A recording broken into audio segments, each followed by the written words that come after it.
Un nouveau président pour l'Équateur. Dimanche, pour le premier tour, les électeurs choisiront parmi 8 candidats en lice et le match se jouera certainement entre les deux candidats en tête des intentions de vote, deux hommes que tout oppose. À droite, Guillermo Lasso, l'ancien banquier, le challenger. À gauche, Lenín Moreno, le candidat du pouvoir, qui représente la continuité.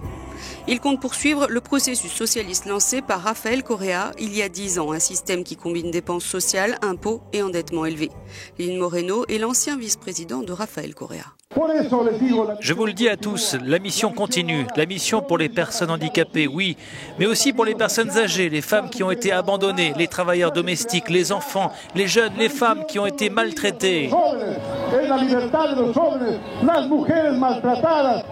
Guillermo Lasso, lui, se présente sous l'étiquette du mouvement créant des opportunités. Il s'est engagé à lutter contre la corruption. Ancien banquier, il souhaite réduire les dépenses publiques de 5 milliards de dollars, favoriser l'investissement étranger et diminuer les impôts pour stimuler la consommation. Nous allons éliminer et nous débarrasser des 14 impôts de l'Équateur parce que le peuple équatorien en a assez de tant d'impôts, de tant d'abus et par-dessus tout de la corruption qui règne dans le camp de Correa. La corruption correísta. Président de l'Équateur depuis janvier 2007, l'économiste de 53 ans, Rafael Correa, laisse derrière lui un pays transformé mais dont l'héritage est mitigé. Plusieurs indicateurs socio-économiques valident sa gestion du pays, notamment le taux de pauvreté ramené en 10 ans de 36% à 25% et le PIB qui est passé de 48 milliards d'euros à 94 milliards d'euros.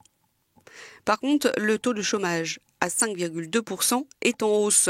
Le PIB a accusé une baisse d'1,7% en 2016 et les dépenses publiques équivalentes à 23 milliards d'euros dépassent largement les revenus de l'État qui sont de 15 milliards et demi d'euros. À sa décharge, Rafael Correa a qualifié de tempête parfaite la combinaison de facteurs externes qui ont affecté ces dernières années l'économie équatorienne dollarisée depuis 2000. Depuis 2 ans, le pays producteur de pétrole a dû faire face à la chute des cours du brut et à la hausse du billet vert. Il y a aussi eu le tremblement de terre dévastateur d'avril 2016 qui a causé à lui seul plus de 3 milliards d'euros de dégâts.